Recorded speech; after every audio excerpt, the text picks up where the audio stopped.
Good morning. Veronica, please find your seat. I'm just kidding, bro. Welcome. If you can find your seat, that would be great. We really appreciate it. Yeah, Erica, you too. Find your seat, please. I'm just kidding. I know. So thank you. We really appreciate you all being here. If you're looking on Facebook, we got about 1,000 people here in the audience. Let's make some noise. Good morning.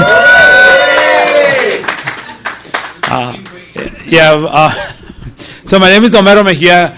I am a local resident here at Modesto, but I want to welcome you to Catalyst this morning, a gathering of San Jose County sector leaders. Raise your hand if you think you're a leader.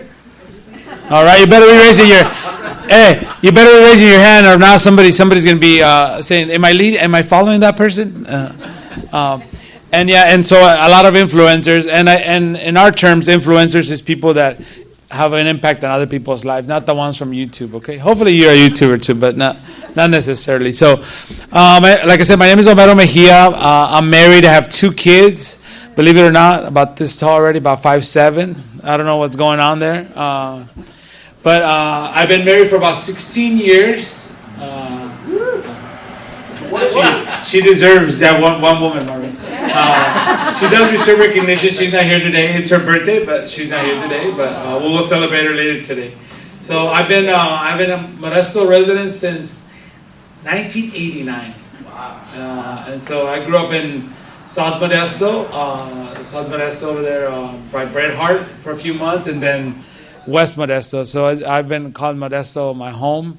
I've kind of went to college here, Stan State, but just most of my time I spend it here in Modesto, just living life. But most importantly, today, since they invited me about 30 minutes ago, thank you, Marvin, for letting me know about 30 minutes ago before we started this meeting that I was going to come up here. Really appreciate it. And we have a hero in the house, Dr. Walker. Welcome. And perfect segue for me. So I started coming to Catalyst before it was called Catalyst. I don't know what it was called back in the day. At 3 Rivers. Raise your hand if you attended 3 Rivers. So how many? Just 2 people? 3 people? 3 people. So and he was coming in. Dr. Walker was one of the first people, and John that I met at 3 Rivers. How many years ago, Marvin? It might have been what? I started Perco's on Carpenter Road. Oh, before my time. What year is this? 23? Maybe 15 years ago? Yeah, so it's been quite a journey. So I'm really happy this morning to see Dr. Walker. I remember me walking into 3 Rivers, invited by Marvin and Wayne Bridegroom, I think it was at the time, and it was just, for me, I didn't know this existed, and so it really changed my life, and I was able to find mentors and folks to journey with. And this is not an easy journey being a leader, but so I just found a lot on that. So I just want to encourage you to keep coming, keep joining us here at Catalyst, because you will meet people that will change your life and will impact your life for many years to come. So welcome, everyone. So before we get going with more stuff, I want to give thanks. Who had some coffee already? Let's see. Let's have some hands. All right, you're awake. Awesome. So we want to thank Starbucks for their coffee. We also want to thank CrossPoint for this beautiful space. You like the space? It's here for the space. If you're comfortable, have coffee. I think we're in good shape, right? Did we run out of coffee already? No, we're still good in coffee. All right, great. But also, I want to thank some sponsors of Catalyst. Thank you for your support. I see some friendly faces of our sponsors, supporters here. Access Capital. Let's hear it for each one of them. Well, Blue Shield of California. I don't see Jose. Oak Valley Community Bank. Rolling F Credit Union, Stanislaus Equity Partners, Starbucks. We already said Starbucks, but we'll do it again since their coffee is good. Valley First Federal Credit Union, and a shout out to my good friend TSM Insurance, our friend Randy. Welcome, Randy. I haven't seen you in a minute, so thank you for being here and good to see you. And I know most of us have Facebook. Raise your hand if you have Facebook. Okay, you're my people. But I know some of you guys have other mediums that you're on social media. So I invite you to please like and follow City Ministry on all your platforms. I know there's probably like 100. I don't know. I know Facebook, Snapchat, Instagram. That's all I know.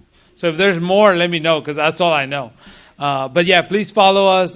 We really appreciate it because that helps us get the word out, get a lot more people to join us. And today we're live on Facebook, right?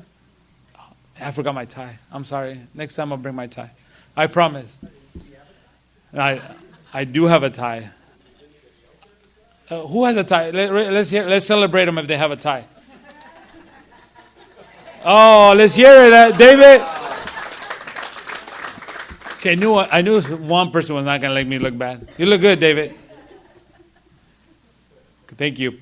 So I just want to say, who's the first time coming to Catalyst? Let's celebrate her, please. Thank you so much for being here. So since she's new, I'm going to say the reason why we gather. Is that okay if I say that? Yeah? Or maybe put people on the spot. Should I tell you why we gather? No, I'm just kidding. I won't do that.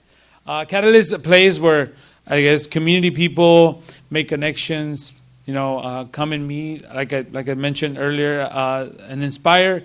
I got inspired here many times by the speakers that came up here. And so this is a place for that.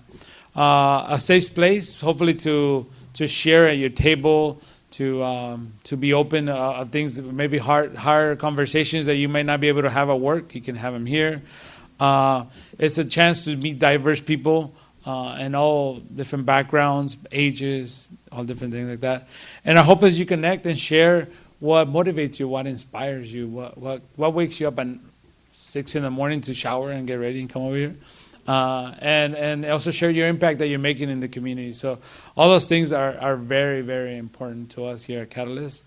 And I say us at Catalyst because I feel like I've been around for such a long time with Catalyst that I feel like you're making an impact on lots of the young people as well.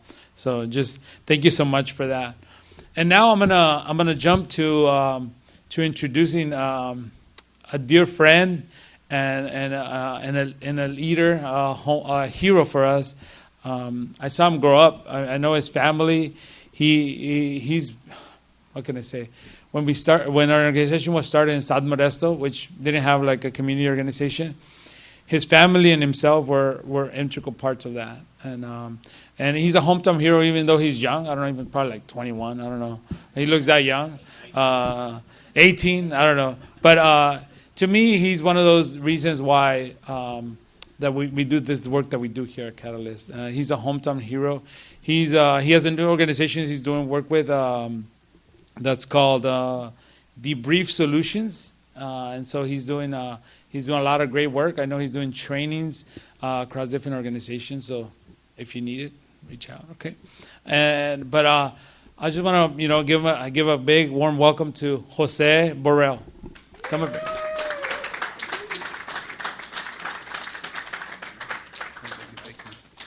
Thank you. Good morning, everybody. How's it going? Everybody awake? I'm awake. I'm not usually awake this early. Got up at 5 a.m. to brush my teeth, shower. Usually don't do that at all. Usually wake up at 10 a.m. But I thank you all for joining us this morning at the Catalyst. It's been around 23 years. I've only been part of it for about 4 or 5 years, and it's really been an amazing journey. But I digress. But let me dive into kind of really introducing myself. My name is Jose Borrell. I helped co-founded Debrief Methodologies alongside two amazing people, Nancy and Manny, which are the co-founders, and we've been in operation for about 2 years, really helping empower, transform the communities all around. But before that, I was helping out a small community group in the South Modesto. So I'm a little biased. I have deep roots and deep passion for the South Modesto because that's actually where I grew up.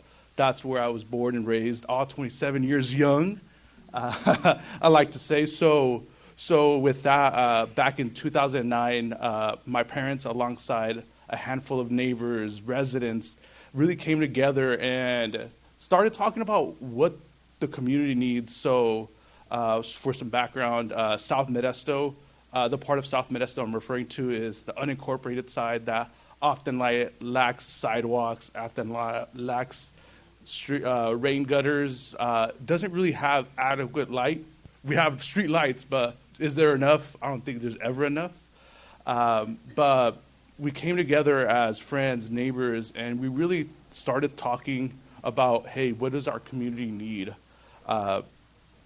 And just to focus, these are neighbors, residents, people that just had passions to really want to improve their community.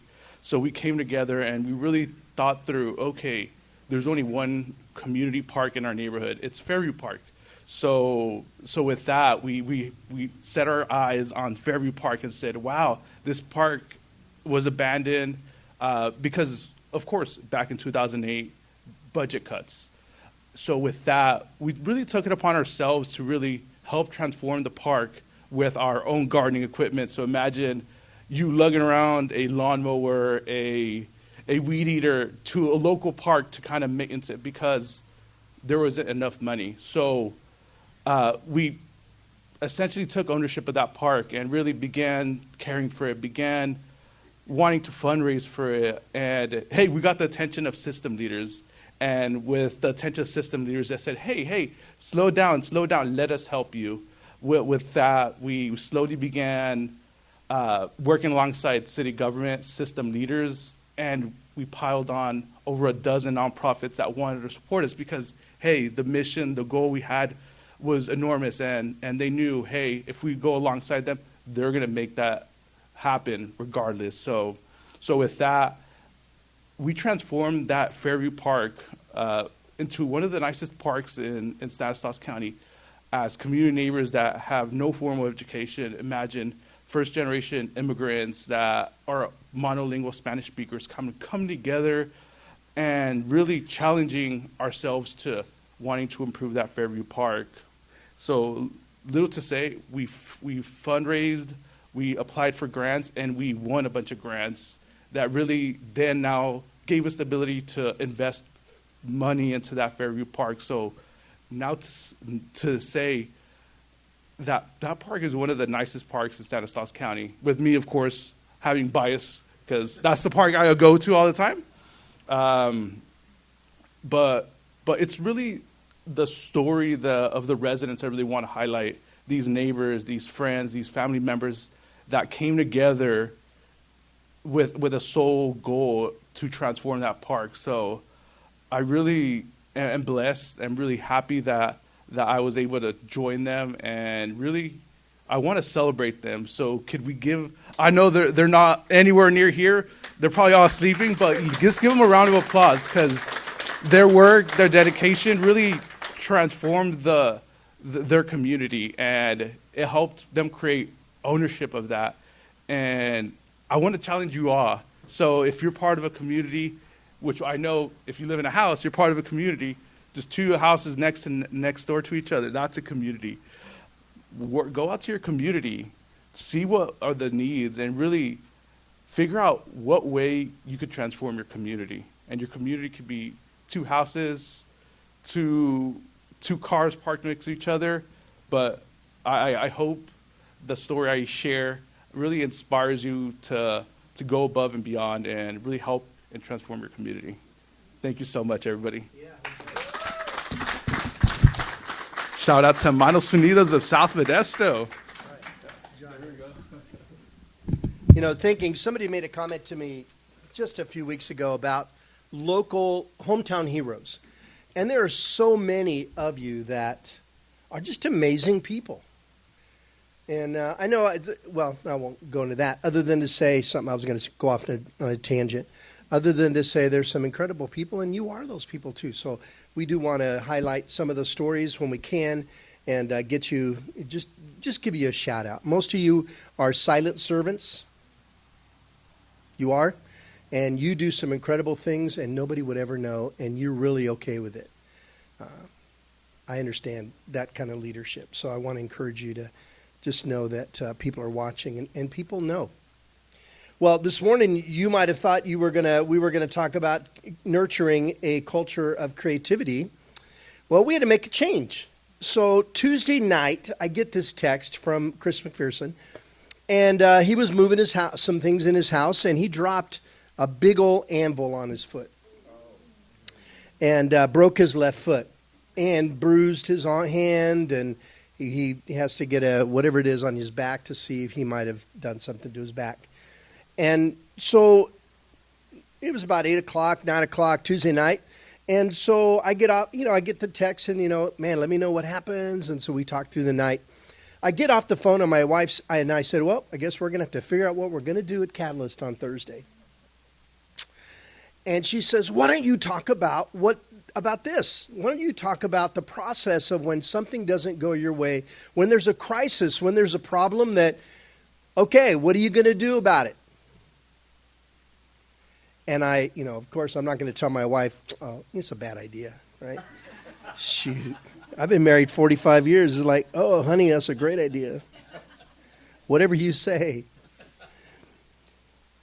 Because it was a great idea. And so I text some of the team that was going to be in the office in the morning and said, hey, clear your calendars. We're going to come up with something in the morning. Let's sleep on it.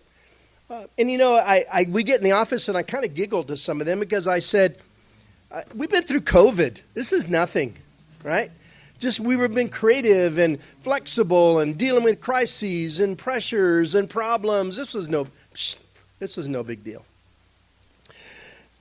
And one of the things we've discovered, and I do want to go ahead and move toward how crisis shapes us as leaders, and Omero mentioned influencers, because you are influencers. When I describe to somebody what happens in this room, whether there's 5 people or 100 people. You are all influencers, and each one of you have a circle of influence where you walk out of the room and you're going to talk to 10, 15, 20 people, maybe even more than that, because of who you are and how you've been blessed. But crisis or pressure squeezes out what's really inside you and me, really. It shows exactly what's been happening inside you. Not just individually, but as an organization.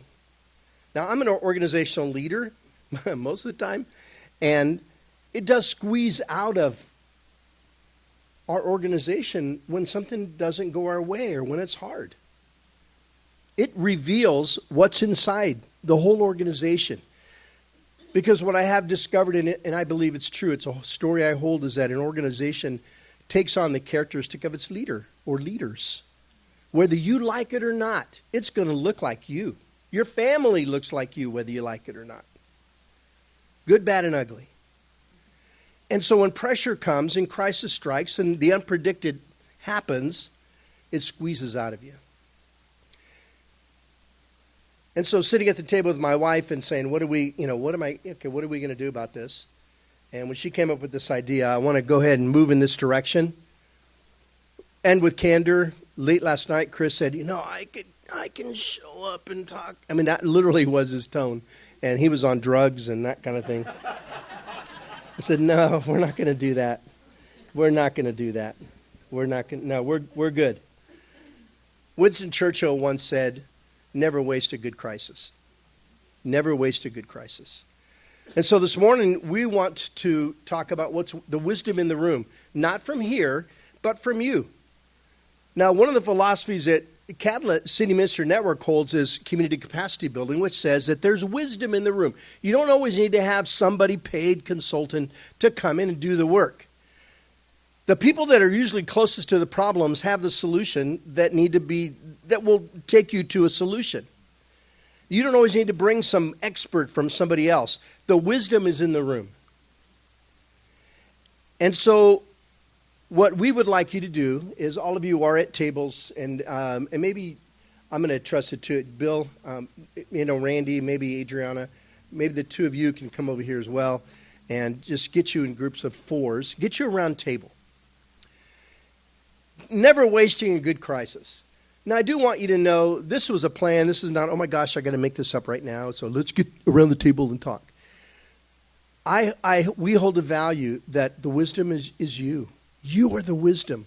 In our community, it's the families and the young people and the moms and dads, people like you. We're the wisdom in the room. You're the wisdom. Never wasting a good crisis. So I'd like us to do, if for whatever reason, this is what we need to talk about this morning. I have no idea what's happening in your life. I have no idea what's going on with you. There were other things we could have done this morning, but for whatever reason, this one stuck. This was the idea. It says, let's talk about what it means and what happens when the unpredictable happens. When oh crud, I didn't see that one coming, happens. And if you've been, well, I was going to say if you've been a leader, but really if you've been walking on the planet, those things are going to happen. What are you going to do about it? And when they happen, what does it reveal about you? So the first question that we're going to have you discuss around the table, and I want to give you a heads up, is that Mike in a few minutes will come around with a microphone. And if you're willing, I think I already heard a okay, so it won't be you.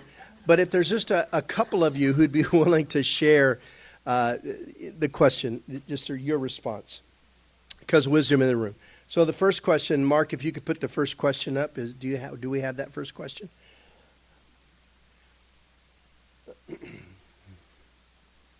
Share about a time in your life when you discovered a growth opportunity or fresh insight about yourself that came out of a time of crisis or difficult challenge. What you learn about yourself. So what we're going to ask you to do is discuss that around the table, and then we will go around with the microphone. And if you are willing to publicly share your response, then you'll be welcome to do that. There'll be no pressure. If nobody does, hey, we'll end early. You can sit around and talk to people. But for whatever reason this morning, this is what we need to talk about. I have no idea why, which means sometimes get ready for something to happen bad. All right? I sometimes like, okay, get ready here. So never waste a good crisis. So we'll walk around the microphone just a little bit. What I'd like you to do is respect each other, which means we're only going to give you about 10 minutes, maybe. Matthew's watching the clock, so he'll tell us. And give everybody time to talk. So be very sensitive. Some of us who use a lot of words, if you could trim your words down. Burrell, if you could trim your words down. All right. I'm glad you could laugh. How do you say that? You all been here, where you facilitate groups. And okay, hey, shut up, calm down. Don't say so much. Okay.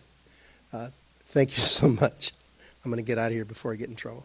All right, we'll be back in a few minutes. All right. I hate to interrupt. There's been some good buzz in the room, and a lot of wisdom being shared here. What I would ask is, so we've been sharing around the tables and just kind of sharing those insights that we learned about ourselves or the growth opportunities, and just being able to reflect on those difficult times. And so what we would love to hear is, are there a couple of you who would be willing to share maybe what you shared with the group, or what did you learn about yourself? Let's learn from each other here for the next couple of minutes. So anybody willing, brave? Omero? I'm not sure the cord will go all the way over there. Why don't you come over here? But I'll hold it so you don't take off too far with this. It's up to you. It's up to you. All right, go ahead. It's gonna be more weird. I'll rather have it, but we'll hold each other. Well, yeah, it's kind of, I've been wanting to put it a little bit off in my memory, but it's been, I don't know, maybe over a year and a half ago. And I won't go into detail about the crisis, but some of the learnings I did take from that. I'm not a patient person, if you know me. I'm an action kind of driven person, but this crisis really made me those things that I was weak on to be more of. And one of those things that I reached to a close person that I trusted to kind of share, because you do need someone to walk with you in this journey as you're going to this crisis. So one of the things I like action, and being patient in the time of crisis was the most difficult thing for me, and having to go that. But I did get some great advice, which I think we hear all the time, but putting it into practice it was very difficult. And is being thankful when your mind is playing games on you all the time of what could happen, and being thankful throughout the day and throughout that was one of the learnings, and it took practice because I was in it for quite some time, and so it was I learned a lot about the discipline and about praying and being thankful and finding those when my mind was playing those things, going deep and find the time to be there and to find that space. What am I thankful for? And really going deep and thanking God for in those moments, but having that also finding that trusted person that you kind of go to, because holding it yourself, if it's a personal crisis, it's one of the most difficult and daunting things that could happen to you. So I learned patience. I learned to be thankful and to find that every day. And I was in it for a long time. I didn't share with a lot of folks. That's why they didn't know about it. But just know that it was one of the hardest things I've ever experienced in my life. I'm coming on 44 years old, so I feel like it was one of those things that you need one in your life to kind of see what you're made of, and God's kind of challenging to see what you're made of, and see if all the words you said and all the advice you've given to people really have taken hold. But yeah, so those are some of the big ones that I learned. And of course, if you have a partner, a spouse, kind of how to keep close and being as positive as possible, because if you have little ones or if you have family, how do you still continue to be a role model and example, even though there's some internal struggles in that. And so. Excellent. Thank you. Some words of wisdom there from a young 44-year-old. Anybody else? I know Omero's probably the only one, but anybody else find that it's those moments, crisis moments, pressure moments, that you feel like, I really am learning or need to learn patience? That's one of those things. That's me. Anybody else? Yes. Go ahead. Veronica, you want to share? He may volunteer you, but I'll let you confirm that. So for those that don't know me, Veronica Hernandez with the Modesto Nuts. A little bit about my journey with Modesto Nuts. Having a small front office is difficult, especially when you lose an individual that represents your HR department or your operations department, and now no one's there to do the job. So just throughout the time, not only with Modesto, but my career in baseball, I always stepped in. It's just like, okay, we don't have an HR manager and it's hiring season. I'll figure it out. I'll do it. I'll do the job and get onboarding done so we can have a successful season. So that's just been the trend my entire career. And the biggest jump on that was GM. We lost our GM in March of 2022. I was an assistant general manager at the time for about 2 months, so I barely knew what I was doing in that role. And it's that pivoting of always learning, okay, he's gone. How do we run a budget? How do we do leadership in general, right? I was starting from very much scratch at that end and having the patience for leadership. So the amount of growth that happens when we keep losing just individual department heads and things, I've learned an immense amount of things in operations. During COVID, we lost our operations director. So how to manage a whole stadium with 4 people and being able to execute that. HR, I mean, for those that have done HR, you know that there are a lot of legalities to it that you just get surprised with every day. And again, running an organization and having to do that literally the month prior to season starting and being able to run into a season and execute well is just difficult in itself. So that was the learning curve, is just always learning something new, and then the bumps along the road while you're learning it are just a struggle, and the mental endurance that you need to continue on, that was probably one of the hardest things. But with the support of friends, guidance of leadership, and there's a lot of people in this room that definitely helped me out in that journey. So, yeah. Go Nuts. All right. Anybody else? Yeah. Oh, yes. I'm sorry. Yes. Okay, so I think the consensus at our table is that whatever the challenge or crisis is that God's strength is always made perfect in our weakness. And there's nothing wrong with to have challenges. We need those. And so the other thing is that it's never going to look like, sound like, taste like whatever we plan it to be. You know, you can make all the plans, and so as long as we are flexible, okay, and we keep our focus, because part of the challenge is to stay focused. For me, it was I don't need to do this. I'll just drop it. No. And so when you have a plan or a vision that you've been inspired to do, you can't leave it. You know, one of the things that came to my mind when I was faced with a challenge is that if it was easy, everybody would do it. Right, exactly. So, you know, there's going to be challenges, and there's always going to be situations that are unexpected. You can't write, there's no book written for how things are going to be or how they're going to happen. And you can't stay so rigid that you can't see God working in those situations. Okay? Excellent. All right. How about one more? Do we have one more that... Yeah, Jose? Come this direction. Meet you in the middle? Nah, just come on up front.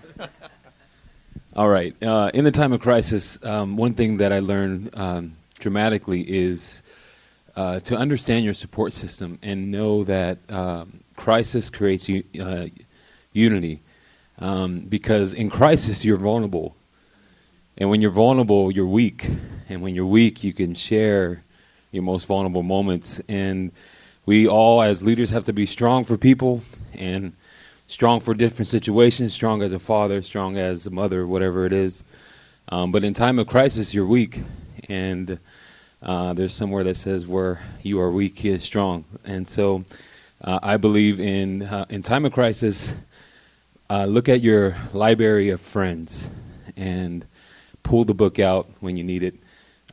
It will help unify your soul, but also grow you in different areas you didn't know. So that's something I learned quickly. Excellent. All right. So, things like I can do, what I didn't think I could do, or I have to do, or whatever, to friends, and just great nuggets of wisdom. Marvin, why don't you come up and share with us for a couple minutes? Just a couple. Thanks, Sandy.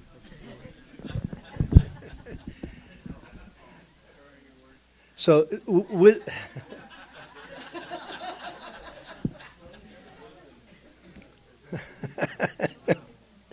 see, I'm glad they feel so comfortable mocking me and all that. You guys feel comfortable. Yeah, you learned from me. Thanks a lot. Let me reflect on some things I heard from some of you, and for whatever reason, Omero was talking about his thoughts, but I thought, and somebody said this to me a couple of weeks ago, are you having thoughts, or are they having you? Are you having thoughts, or are they having you? And that is really, oh my gosh, because I go into my head, and next one was about catastrophizing, because when crisis comes, I catastrophize. I make mountains out of molehills. My brain plays tricks on me. That's where, and all of a sudden, we went from A to Z real fast. Now, some of it, of course, the home I grew up in a home that was too much drinking. So I'm not sure if my father was an alcoholic, but he drank a lot when we were little. So you quickly have to process. You either get out of the house, or be smart aleck, or run. And so you learn to quickly, with your brain, when you're little, just process real fast, and you make a mountain out of a molehill. So are you having thoughts, or are they having you when things happen? I want to encourage you to, and again, I'm not teaching you. I want you to know I'm sharing, because I can tell you, yeah, I could sit and give you a 3-point outline. But you know what? We all know. Come on. We're in this thing together. And yeah, I was somebody in the office a couple of days ago. She just hasn't been doing well, and she just hasn't been smiling. Wonderful young lady. And I went in her office and, put my arm around her, and I said, why don't we have some coffee together? She goes, that'd be really good. And I said, I'm not going to teach you. I just want you to tell me how you're doing. She goes, that's what I need. And don't we all need that? And a lot of times, I'm pretty sharp. Don't give me a 3-point outline. Just tell me, just be my friend. And, I look at, Eric over here. We do that upstairs and in town somewhere, and we talk, and just we can trust each other and be safe. Leadership is lonely, but you don't have to be alone. So I want to encourage you with that. And I want to encourage you to pray or find a trusted other where you can just say, can I just tell you what's going on? And it's okay. It's okay. I believe a lie for a lot of my life in leadership that I had to always have this face of I got it together or whatever it is. And man, that is from hell, or that's a lie. And I'm learning with the young ones. Like, I appreciated the joking because it says to me they feel very comfortable to know my humanness. And as we grow older and as the generation moves in leadership, there's going to be a lot more in candor, a lot more, especially, I would love to have you all and those who are around me learn from my victories, because I have a lot of them. But the truth of it is, people learn best from your failures. And they learn best when I've struggled, and I am struggling. So I just want to encourage you with that. I had other things, but I do want to say one thing that, and again, for whatever reason, Omero brought it up, is that let crisis move you to thankfulness. Let it move you to thankfulness. Now, your process is your process. So you might need to spend a day. My wife will say, I'm going to have one day, I'm going to have a pity party for one day. Or I'm going to have it for a couple hours. And then she has a pity party for a little while, and she says, okay, I'm done with that. What are we going to do? So whatever your process is, but let it move you to thankfulness. And one of the indicators that I've relied on for me to determine how's my character, how am I doing in maturity and growing as a human being and as a leader, is this. How long does it take you to be thankful? And for me, how long does it take me to thank God for whatever crisis I'm facing? I can think of one pretty quickly, won't go into details other than to say, I was pretty excited about myself that I went immediately to, thanks, Lord. I have no idea what the heck you're doing with candor. Lord, I'm not really excited about this. But thank you. So how long does it take you to be thankful and to see the celebration and to see, okay, what is going on here, and it's going to be okay? If you're one of those where you face crisis and then, like me, where you go into catastrophe for a long, long time, that's an indicator that you need some help. My therapist, my counselor is on speed dial, and and I have no problem having coffee with him and saying, all right, I got to talk with you, and because I'm a mess. But consider crisis a sheer gift, a sheer gift. And I thank God and be thankful, celebrate for the work the fire is refining in me or in our work. Now, those of us we've all been through COVID. I lost family members. Some of you did too. We all went through a tough thing. And it refined us. And not only refined us individually, but also your organization or your family.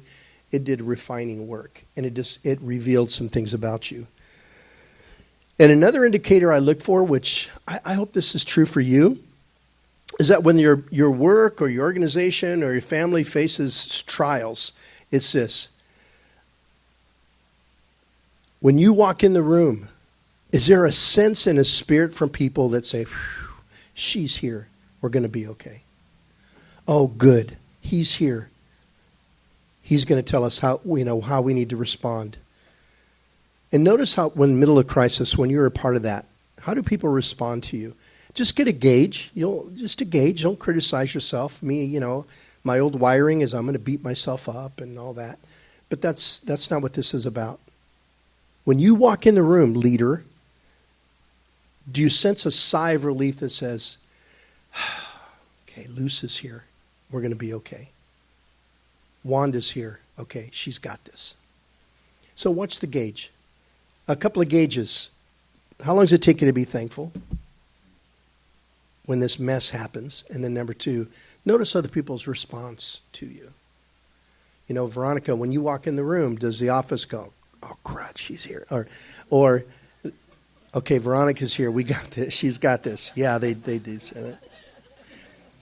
And as some of you said, I wish I could tell you the crisis isn't going to happen, but you all know better than that. We live on planet Earth, and there's going to be a lot of crises. With candor, my life has been this.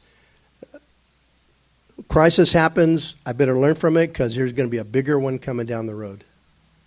I had a privilege one time of being in Glen Eyrie. It's a Christian camp, and we were there at a conference, and my friend and I said, oh, this author, I wonder if his office is here on the ground somewhere. So somehow we stumbled on this, remember when they used to have phone lists of, you could punch in a number for an office. You youngsters, we could tell you what that is later.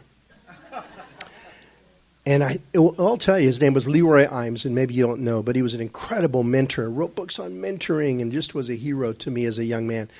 And he was, by that time, probably 80 years old. And so I said, oh my gosh, there it is. Push his number. And you just didn't push direct lines, right? In those days, you had to go through like 3 secretaries and maybe an administrative assistant and maybe. So in our boldness, we said, we'll just push his number. So he pushed his number. And he picked up the phone. And we said, we're here at the conference, and can we just get some time with you? And there was a pause on the other end of the line. And I thought, oh my gosh, he's going to hang up on us or curse me or something, and all my life I'll think he hated me. He doesn't even know who I am. He said, well, and I remember, he said, I have about 30 minutes at 2 o'clock. Can you be here? Oh my gosh, we'll be here. So at 2 o'clock, we sat down with this incredible man. And at the end of it all, he's telling us stories. We're asking him questions. If you know me, I'm going to come with a list of questions. And then I said, I want to pray for you. Can I pray for you? And he's about 80 years old. And he says this, and I was so surprised. I thought he was going to say, I'm going to pray that I be a better mentor, or I'll write more books, or whatever. He said this, 80 years old, pray that I finish well. And I thought, I'm getting all emotional, sorry. And I thought, oh my gosh. I said, oh, that was weird for me. And I was maybe 30-some years old, a little over 30. I want to finish well. I said, well, what does that mean? He said, because the biggest giants are at the end. So, when you're going through your crisis, realize this is nothing. Because the bigger giants are at the end. And these are preparation. Do these well. Because in life, the giants are just going to get bigger.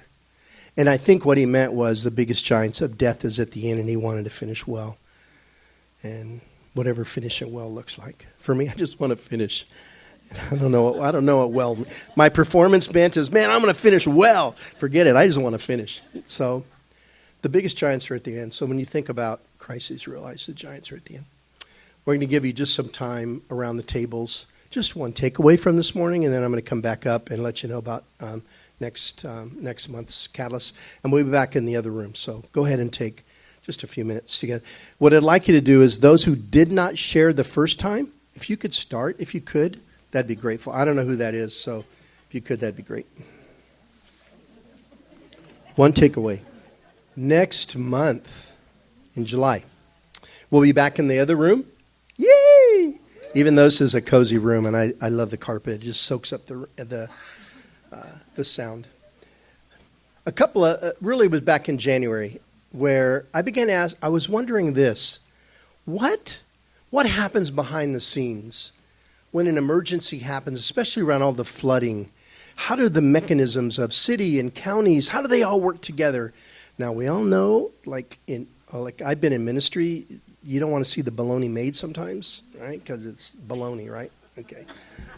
Hey, I'm the same way. I mean, I can be full of baloney. Anyway, I'm sure it's wonderful, right, Erica? I'm sure it's just incredibly perfect and wonderful.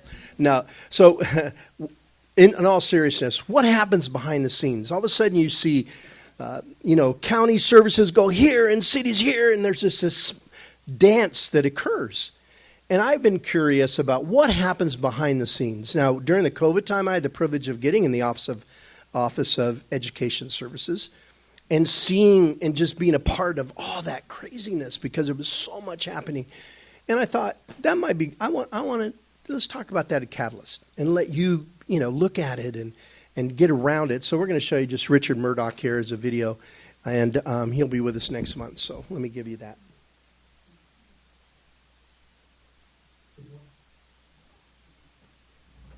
Good morning. My name is Richard Murdoch, and I'm the Chief of Emergency Services for Stanislaus County. My apologies for not being there in person today. I'm attending a training conference in Southern California. Within our department, we have several responsibilities. We have emergency management, which is also known as the Office of Emergency Services. We have the Fire Warden's Office. We have Stanislaus County Security, as well as the local Emergency Medical Services Agency. I think you would all agree with me that we look across this world that we live in today. I think on a daily basis we see catastrophic events to a higher magnitude than we've ever seen. The thing about Stanislaus County is we haven't had a large magnitude event strike us yet. And it's always about when, not if. And so the purpose of July's presentation is really to heighten the awareness, to bring an awareness to each of you on how to handle yourself in a large-scale disaster. What to do for yourself, what to do for your loved ones, what to do for your friends. It gives you a better understanding on how to work through a disaster. Let me give you a scenario, and this is hypothetical. And we prepare for this on a regular basis. Let's say it's Monday, July 31st, 2023, 2:30 p.m. Your wireless emergency alerting system and the emergency alerting system through the television and the radio is going off like crazy. And it's giving you a warning saying, look, Don Pedro Dam is just ruptured, just broke. You've got about 12 hours to evacuate. 3 to 5 foot levels of water will be within this county and neighboring counties within 18 to 24 hours. What will your next steps be? What resources do you have in order to mitigate something of that magnitude? What's your recovery process after the catastrophic event takes place? So my goal in July is to share with you some best practices that we implemented for the January and March flooding event that can be applied to earthquakes, wildfires, hazards of any kind and any size. So I really look forward to being there in person and giving you the opportunity to hear what we've done through our office in prior emergencies and disasters. And again, thank you for the opportunity, and I look forward to seeing all of you. Dang. All right. Okay, so that's it. And so we'll be looking behind the curtain. If you ever saw Wizard of Oz, looking behind the curtain and seeing what's there. How's it all work? And then you'll get a chance to influence your circle of influence. I'm going to thank God for us and pray, and then I'm going to stick around and have some coffee. Lord, thanks for today. Thank you that you never waste a good crisis. You never do. And may we quickly move to thankfulness when those things occur and surround each one of these men and women with trusted others. And Lord, with candor, we could have done some other things this morning, but for whatever reason, you wanted to talk about this. You wanted us to talk about this today. So for those that are facing some difficult decisions and situations, I pray it was an encouragement to them. In Jesus' name, amen. Yeah, workshop. Very good. Very good. Sorry. This year we're working on we're just doing a Catalyst Leadership series. A couple months ago we had a whole period with Mary and Leah on authentic leadership. She did a presentation in January. Mary did 20 minutes, but then there was so much enthusiasm about it. I wanted to know more. We had a workshop, filled it up. It was in May. And so workshop number two is trauma-sensitive leadership. So when you work with people who have been trauma victims, and with candor, all of us have had trauma. How do you lead, and how do you work with those men and women? Courtney Kaufman, who has incredible experience, her and her team will be leading that discussion. So we're going to limit it to 40 people. It's going to be $30. And invite your team, invite people to come, and it'll be on the other side of the campus near the park. Okay? All right, so you guys can do the QR code and do all that. All right, have a good morning.